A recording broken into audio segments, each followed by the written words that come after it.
Hey everyone, welcome to another Haze Reverb video. This week we don't have a new patch or anything, no new units. Those will come out next week, right? So there's two new units that will come out next week and also the part 2 of the side story. But for this week, I decided it would be a good opportunity to talk about last week's units in a bit more detail now that I've, tried some of them out and read the kits a bit more as well. So I will give you some of my recommendations and also talk about some of the more finer details about the units, right? So first off, let's talk about Fubuki. Now, Fubuki is a sort of like a bruiser type DPS. You can build her on either like double HP like this to reach the 25k HP requirement, but that skill is at skill rank 5, right? So at rank 1, you actually don't get this portion of the skill, and that's a very important thing, right? She's basically unplayable at rank 1. So if you're just getting her for collection purposes, don't bother building her, right? But if you are, going to skill her up, at the very least rank 5, then she'll gain the extra attack from this, and I think that's very important to have. It also reduces the attack that you lose, right, from attacking. But I would recommend though to get her to rank 7. Because rank 7 is when she gains extra range, and this is very important for her ability because the more units that she hits with this ability, the more damage she does, right? That scales up. So you can kind of think of her as like a swimsuit Suzu, but for a guard team, right? It's similar at least, right? But yeah, she'll hit the whole row like that, and I think that'll be the recommended minimum to skill her up for if you're going to use her. Now, the reason why I didn't skill her up is mostly because it's very hard to fit her into a guard team, right? Because obviously you're going to run her with guards, but I feel like the current options are pretty much better than her at the moment. So there's like Harriet, and there's also Fafnir. I guess you could make an argument that you could replace Fafnir with Fubuki, but I already have an investment in Fafnir. I may as well use her, at least until she becomes like definitely not good in the meta. I think she's still very strong, even like on the Japanese server for their tier list. They rank both Fafnir and Harriet very close together. They're basically like equal on the tier list, and that Harriet for sure is like probably the best guard DPS at the moment, right? So that for that reason, I don't recommend to skill Fubuki up. But if you really want to try to make her work, maybe she's your waifu, and you know that it's your mission to make her a part of your team. Then go ahead and try her. I still think she's like usable. Like she's not bad or anything, right? She's on paper, her kit is very good. It's that I think it's more worthwhile to invest into other units instead, and especially because in the guard team, a lot of your slots are going to be taken up already by units like Shushu, Clock, even Mo. They pretty much like all locked into part of your team. Then you're going to want supports, like at the very least Lena. Even if she's the only support unit, that's already one other slot, and then you're going to want Red for PvP as well to block off anyone running Type T. Then you also need a plan around, are you going to run transcendent units like Ren or Ophelia, and then you also have to like set up your bait units for all different types of threats. It is quite a nightmare right? So I couldn't really find a slot where I would put Fubuki in anyway. Therefore, that's why I just didn't bother skilling her up. In addition, I just don't have enough books to like do that anyway. Especially with 2 new units coming out, I may need to like invest into those ones, right? So make sure you don't overcommit your books at the moment. Make sure you always have some spare so that in case you need to skill up one of the new units, then you can do that. That's Fubuki in a nutshell. But more importantly, I want to talk about Ren, because Ren is going to be the unit that you would need to spend your crystals on to skill her up, or if you have like transcendent books saved up, then you could use those as well. But for the most part, you'll probably need to either spend money on tickets or crystals, or if you have like stockpile of crystals, I use quite a big chunk of mine. You do get a bit of a rebate back from the banner, but I've used up probably like a net amount of like 40k crystals trying to skill her up, right? In addition, I used all my like books that I had in reserve, right? But yeah, let's talk about whether she's worth, and we'll talk about some of her the ways that her skills work, because that was something I was unsure about last week, especially her exile ability, which is um, the I guess the key part of her kit, which is this one here.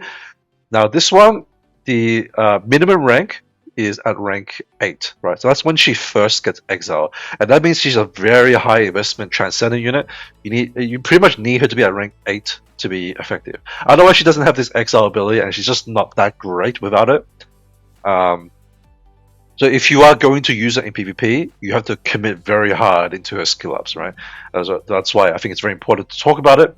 Now let's talk about how it works, because I wasn't sure about this, because both this and Transcendent Ophelia both target the units with the highest HP. Right, so let's just go into a replay real quick just to show you how that works.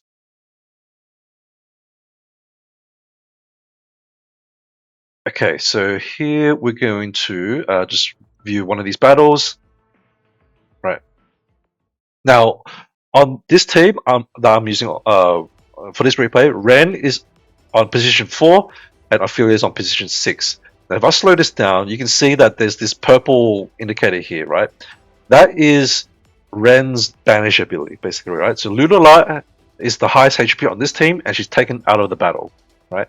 Well, she's not taken out of the battle completely, but she's temporarily, banished, right?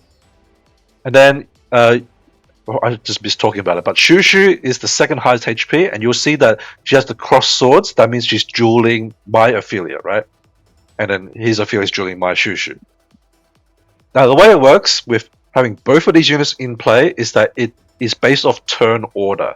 So Ren's will activate first because she's on position 4, acting first, and then Ophelia will duel the next highest HP unit, right? So if you swap them around, then Ophelia would be dueling Lulula instead, and Ren would be banishing Shushu, right? So this is going to really shake up the PvP meta and change things around, and probably cause a lot of cat and mouse between all the different top players by trying to outdo each other, right? They'll see that, oh, you're using Ren to banish my highest HP unit, so instead of banishing that unit, I'll get you to banish something else instead. Hopefully that will give back some of the advantage back to yourself, right? By you choosing who's getting banished, and then they'll see that you've changed your team lineup to do that. If they're losing, then they're gonna swap their team around, and it's quite simple with this on offense, right, or even defense, right? Because all you have to do is swap the numbers around, maybe swap their position around if you want a certain unit to get buffed. But aside from that, it's very simple, right? Like the opposing side might have to change up cores and stuff to manipulate who is the highest HP, but for you, all you have to do is simply swap the numbers around. Alright, so this is going to cause a lot more team changes, especially during the rush hour of arena close, before arena closes. So yeah, I think that's going to change PvP quite a lot.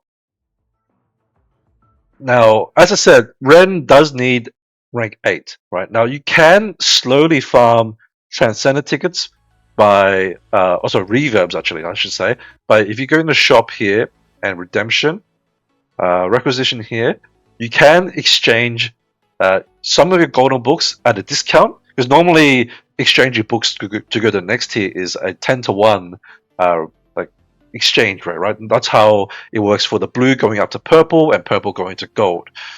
Now, for going the gold to Transcendent, because there's no direct way to exchange it, this is the only way you can actually gain the Transcendent with Reverbs. They are discounted fairly heavily, and I think it's worth to do it. But you can only get 10 per month, because this resets every month, and that means you get half a skill every month, right? Now you can imagine it's going to take quite a while to fully skill up a Ren, and by then maybe a new Transcendent unit comes out that is also better, right? Who knows? But for the time being, I think she's currently the strongest Transcendent, and if you care about PvP and want to go for Aegis consistently, then you'll probably want a higher ranked Ren, at least rank 8, preferably rank 10.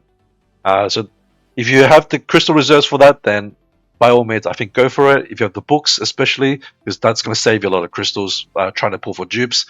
I had pretty bad luck. I had to like pity quite a lot of my extra copies, and then I had to use up like I think 100 books for 5 skill ups to finish her off.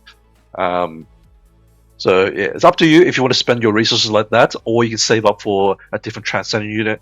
You do get one for free, right? So you do only need 9. I wouldn't say only, but you do need 9 copies to fully dupe her out, or like you can exchange the books for that to like cover the ones you're missing. Anyway, for PvP, definitely go for Ren if you like have the resources for it. If not, then just save for the next unit. Fubuki, I think, is a skip for the time being, but if you really want to try to make it work, then go for it. So anyway, I think that summarizes it. If I missed anything, any questions you might have about how the units work, then and I missed it, then feel free to ask. Hopefully, I covered everything pretty much in detail. But yeah, I'll leave it there. So thanks for watching, guys, and I will see you in the next video. Bye bye.